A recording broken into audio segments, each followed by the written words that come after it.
नमस्कार, मैं रवीश कुमार। बिहार से आने वाली खबरों से अगर आप कोई सेंस बनाना चाहते हैं तो इसका मतलब है आप लाइफ में नॉनसेंस बहुत पसंद करते हैं। इस आदमी ने अपना हाथ कपार पर रख लिया है और लंबे समय के लिए अपनी आंखों को बंद कर सब कुछ नियति पर छोड़ दिया है। जैसे ट्रेन जहां जाना चाहती है पहुंचा देगी, वहीं उतर जाएंगे। बिहार का चुनाव है, किसी को पता नहीं कहां जा रहे हैं और क्यों जा रहे हैं। अभी तक पार्टी के भीतर कार्यकर्ताओं के आपस में भिड़ने की खबरें आ रही थीं, लेकिन अब एक पार्टी के कार्यकर्ता दूसरी पार्टी के कार्यकर्ताओं से भी भिड़ने लगे हैं। यानी भिड़ने का विस्तार हुआ है। पहले घर में भिड़ो, फिर बाहर वाले से भिड़ो। इससे संबंधित कई वीडियो हमने ट्विटर, फेसबुक और व्हाट्सएप में देखे हैं। 2-4 लोग फैट चला रहे होते हैं और एक आदमी घिरा हुआ होता है। वो भाग रहा होता है तो कोई कॉलर पकड़कर खींच रहा होता है। इसी तरह के दृश्य आम नजर आते हैं। मुक्का मुक्की को फैटा फैटी कहते हैं और यह एक कला है बिहार में। कम समय में कम जगह में किसी को घेर कर मारने की कला का नाम है फैटा फैटी। लोग अपने फैट को असरदार बनाने के लिए नुकीली अंगूठियां पहनते हैं या घोड़े की नाल वाली अंगूठी से भी काम चला लेते हैं। लेकिन कई वीडियो में मैंने देखा कि कोई अंगूठी नहीं है।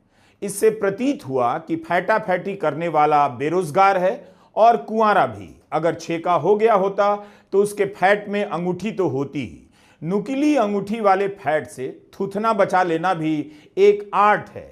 वीडियो में हमने देखा कि फैट मारने वाला और फैट खाने वाला दोनों ही फुर्तीला है। ना तो कोई आसानी से मार पा रहा है, ना कोई पकड़ में आ रहा है। हो सकता है कि फैटा फैटी करने वाले अपने लिए समय निकालते हों और जिम जाते होंगे, लेकिन ऐसे वीडियो से कोई सेंस नहीं बनता। मुझे मालूम है आपको नॉनसेंस पसंद है। बस ट्विटर पर कोई कुछ भी लिख देता है कि फलां समर्थकों ने फलां के समर्थकों को पीट दिया, तो हम क्या करें? क्या हमें किसी को बचाना चाहिए था? जो लोग घटनास्थल पर होते हैं वो भी बचाने का प्रयास करते हुए वीडियो में नजर नहीं आते। हमने बहुत सारे वीडियो देखे, इन वीडियो में कोई तीसरा पक्ष नजर नहीं आया। 2 ही पक्ष होता है, दोनों एक दूसरे से भिड़ा हुआ होता है। वीडियो के बाद मारने वाले का क्या हुआ और मार खाने वाला कहां भर्ती हुआ पता नहीं चल पाता। इस तरह के वीडियो कटी पतंग की तरह हो गए हैं। बिहार में एक बात तो है, जो मार खा रहा है उसे खाने दिया जाता है ताकि फैट चलाने वाले को संतोष हो जाए। खबर लिखने वाला भी फैट चला रहा होता है, लिखता है रनिंग कमेंट्री की तरह कि दौड़ा दौड़ा कर पीटा गया। बिठा बिठा कर चाय पिलाकर पीटने की खबर अभी तक नहीं देखी है। टिकटों के बंटवारे से ही पता चलता है कि पार्टी में केवल पार्टी के समर्थक नहीं होते।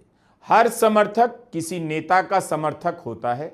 अगर उसके नेता को टिकट नहीं मिला तो अपनी ही पार्टी के दूसरे नेता के समर्थकों को पीट देता है। टिकटों के बेचने के आरोपों को सुनकर लगा बांटने का काम काफी हाई प्रोफाइल रहा होगा। अगर वाकई 2 करोड़ 5 करोड़ में टिकट बंट रहे हैं तो इसका मतलब है टिकट के लिए और भी कई जगहों पर पैसे बटे होंगे।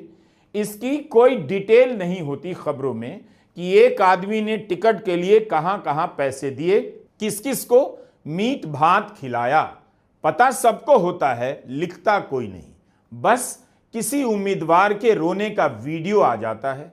एक वीडियो में एक प्रत्याशी उम्मीदवार का आकांक्षी रो रहा है कि उसे टिकट नहीं मिला।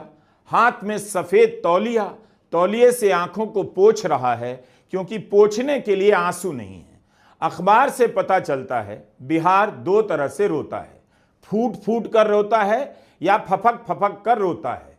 अभी तक 3 नेताओं के रोने की खबरें हमने देखी हैं। एक पैटर्न और देखने को मिला। फैटा फैटी के सीन महागठबंधन की तरफ से आ रहे हैं। नारेबाजी और रोने के वीडियो एनडीए की ओर से आ रहे हैं। एनडीए के नेता शेरो शायरी का इस्तेमाल कर रहे हैं, खोलकर विरोध नहीं कर रहे। महागठबंधन के नेता फैटा फैटी का इस्तेमाल कर रहे हैं। राजनीति में इंतजार जितना लंबा होता है, हथेलियों के बीच खैनी पर अत्याचार उतना ही ज्यादा होता है। जहां से चूना मिल जाता है वहां से निकालकर रगड़ा जाने लगता है। छोटा नेता बीच के नेता का इंतजार करता है, बीच का नेता बड़े नेता का इंतजार करता है। हर कैटेगरी के नेता का समर्थक अपने अपने नेता के लिए इंतजार करता है। इंतजार का समय कटता नहीं तो हथेली रगड़ने लगता है। आप 100 बार बताइए, समझाइए, मत खाइए खैनी, कैंसर होता है, लेकिन सूरती के बिना सियासत की सूरत बिहार में नजर नहीं आती। गालिब भी होते तो बिहार में खैनी बना रहे होते।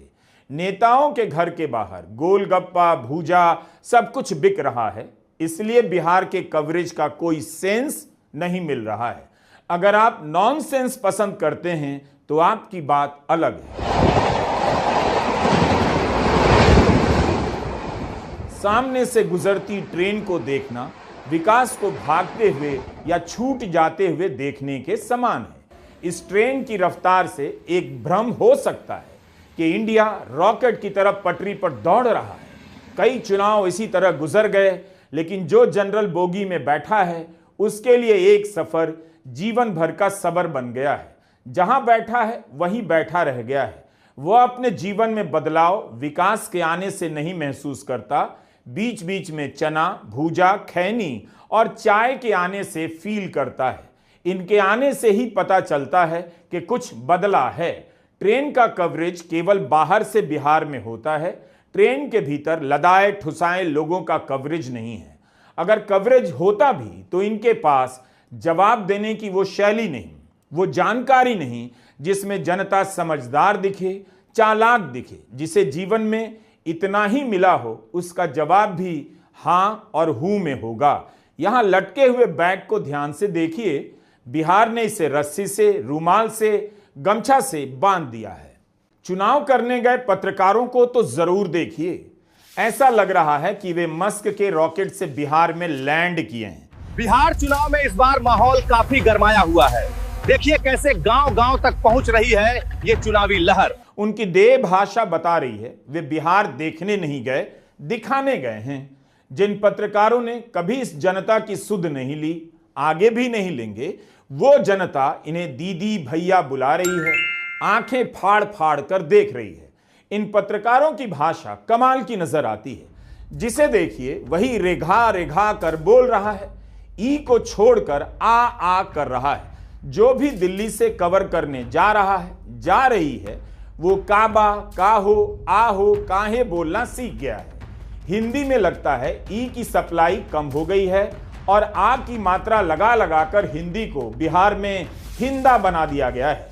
बिहार की गिनती हिंदी प्रदेश में होती है, लेकिन यहां के चुनावी कवरेज में हिंदी कभी मगही में, कभी मैथिली में, तो कभी भोजपुरी या अंगिका में अंग्रेजी की तरफ भटकी हुई नजर आती है।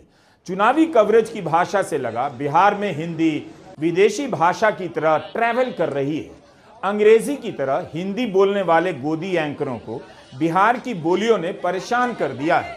हिंदी का हाल हर दल से होते हुए आए उस उम्मीदवार की तरह है जिसने टिकट न मिलने पर अपना दल बना लिया है। बिहार के चुनावी कवरेज में भाषा के साथ जो दुर्घटना हो रही है उसका इलाज किसी के पास नहीं।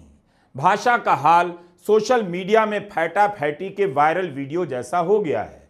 इस बीच किशनगंज से एक वीडियो आया, लोग बिरयानी लूट रहे हैं। यहां तो उम्मीदवार ने बिरयानी का ही ऐलान कर दिया था, लेकिन कितनी जगहों पर मीट, मटन, बिरयानी का इंतजाम हो रहा है आप कल्पना नहीं कर सकते। ना चुनाव आयोग के खर्चे में इसका अंदाजा मिलेगा। दिल्ली वाले रिपोर्टर के पास एक काला चश्मा जरूर होता है, इतना तो नजर आता है, बल्कि काला चश्मा से पता चलता है दिल्ली से आया है। 5 साल तक जो रिपोर्टर काम देखता है बिहार में, वो इन दिनों दिल्ली से आए इन रिपोर्टरों का काम देख रहा है। उसका काम रह गया है रूट बनाना, होटल बुक करना, गांव का पता लगाना, किस गांव में किस जाति के लोग रहते हैं, ताकि दिल्ली वाला रिपोर्टर या दिल्ली वाली रिपोर्टर चच्चा का हो, बच्चा का हो पूछ सके। वोटर रिपोर्टर का रिश्तेदार बनने लग जाता है। कोई चच्चा पुकार रहा है, कोई चच्ची बुला रहा है। रिपोर्टर जैसे ही गांव में जाता है खिल जाता है। हरियाली देखकर लगता है यहां सांस ले सकते हैं। दिल्ली में ग्रीन फटाके फोड़ते हैं। एक रिपोर्टर गांव में घुसा हुआ है, किसी नेता की चच्ची से बात कर रहा है।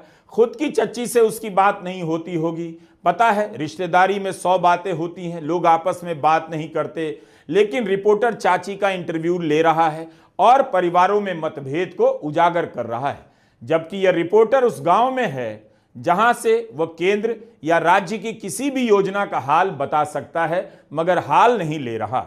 सब बिहार के लोगों को ऐसे देख रहे हैं जैसे बिहार चिड़ियाघर में रहने वाला कोई राज्य हो। इन सब के बीच अनंत सिंह के वीडियो की बहुत डिमांड है। अब उनके रिकॉर्ड की बात कोई नहीं करता। अनंत सिंह बिहार के कवरेज में हंसी के फव्वारे बन गए हैं।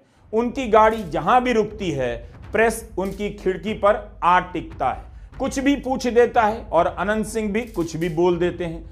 अनंत सिंह के जवाब का किसी भी भाषाविद को अध्ययन करना चाहिए। सब कुछ अंग्रेजी के फार्स जैसा हो चुका है। वे अकेले नेता हैं जो किसी सवाल से परेशान नहीं।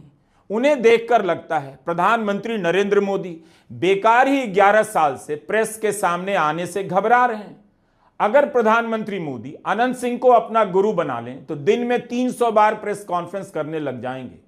अनंत सिंह को पता है कि उनके क्षेत्र में मतदान लोकतंत्र के बड़े बड़े सवालों से, चिंताओं से तय नहीं होता।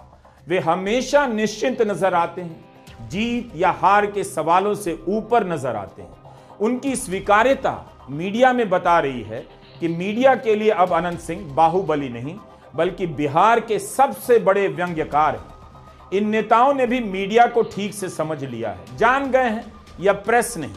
प्रेस होता तो उनके किए गए काम के बारे में पीछे से पता कर रहा होता, वो कैसे चुनाव लड़ते हैं, उनके कौन लोग हैं जो चुनाव लड़ा रहे हैं, इसके बारे में लिख रहा होता। लेकिन वहां तक जाने की हिम्मत किसी में नहीं।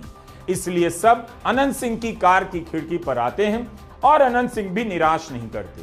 वे तमाम दौर को निपटाकर उसी नीतीश कुमार के साथ खड़े हैं जो अनंत सिंह जैसे नेताओं को मिटाने के दावे के साथ बिहार में आए थे। इसलिए अगर किसी के जवाब में बेफिक्री है तो अनंत सिंह के जवाब में है। वे विजयी भाव से कुछ भी बोल रहे हैं। उन्हें पता है मोदी शाह मीडिया के नेता हैं, मोकामा के नेता तो अनंत सिंह हैं। बिहार अलग ही यात्रा पर निकला हुआ राज्य है। उसकी ट्रेन तेज चले या धीमी चले, बस बैठने की जगह मिल जाए और बैग लटकाने के लिए खूंटी काफी है। इतना ही चाहिए बिहार को, क्योंकि इतना ही दिया जाता है बिहार को। बस महीने भर की बात है। जो तय हो चुका है वही होगा, जो होता रहा है वही होगा। बिहार की स्थिति उस स्थिति का नाम है जो हर परिस्थिति में स्थिति बनी रहती है। बिहार में स्थिति बदलती है ना परिस्थिति बदलती है। बिहार में कुछ भी हो, लोगों के बोलने का अंदाज शानदार होता है।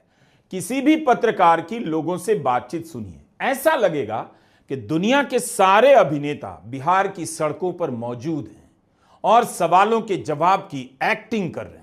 हर जवाब अभिनय की पाठशाला है। नमस्कार, मैं रवीश कुमार।